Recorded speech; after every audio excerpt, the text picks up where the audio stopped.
This is a site-specific piece for 52 Lime Street, an iconic building down in the financial district of London. They were very respectful. They didn't have any idea in mind. They said, "What would you do?"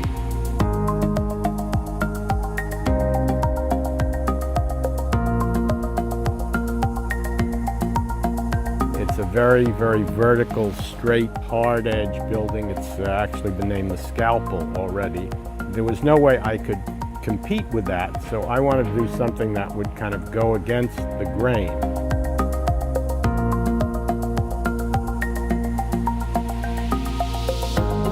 It's round, it's got a lot of motion. I like gears and motors, and I've had 50 years of sports cars and motorcycles. So I like speed, I like danger. I like there to be an edge to the piece. It was too big to build in the United States. There would be no way to get it over here. If I had to put it in a container, it would be in 10 pieces, and it would be like building it twice. The initial stages were all carried out by email. We did drawings, Joel sent drawings, Joel made a model.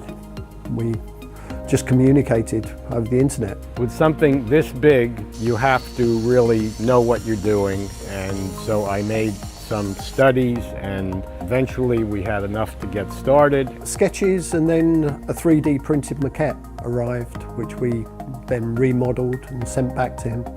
So we color-coded all the bits so we could talk over the internet and identify different pieces and make changes that were more practical to manufacture.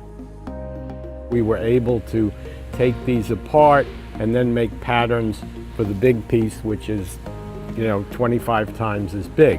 I would look at this I have little scaly figures. Is this big enough? Is it too small? What's it like when I move around it? And get a sense of the relationship between the people in the plaza and the sculpture.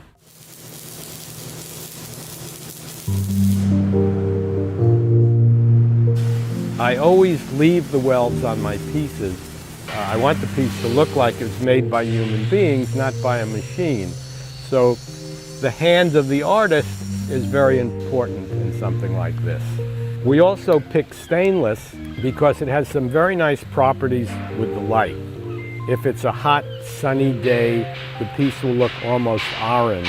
If it's a cold winter day, the piece is going to look blue and green and very cold. So stainless is a really great material that doesn't really need any maintenance. It's the right material, for me.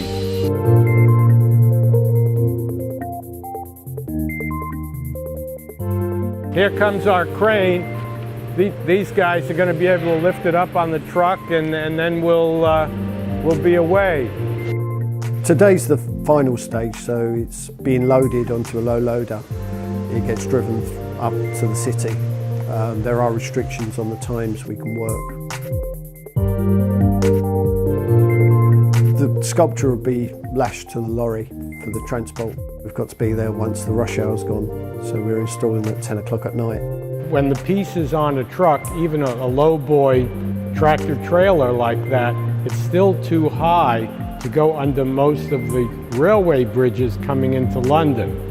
They figured a route that did not have to go under any bridges, and we drove slowly and carefully with an escort right in front.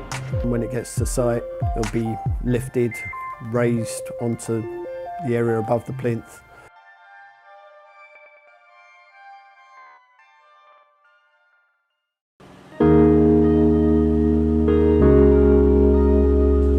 These guys are terrific engineers, and to move something that's 3 or 4 tons that carefully and have it fit that perfectly was quite amazing.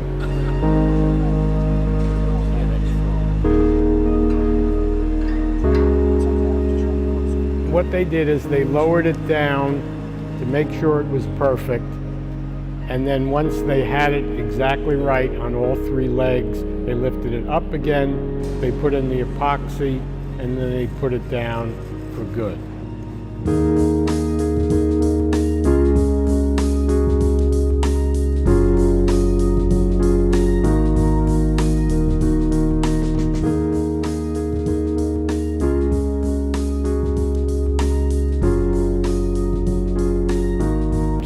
we are, I guess we're almost midnight, and we've finally done.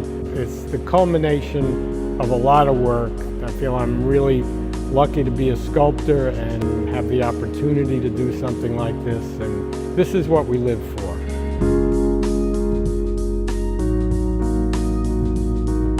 I think I've never had a better relationship, with between the fabricator, the developer, and myself. I mean, it really worked out very well.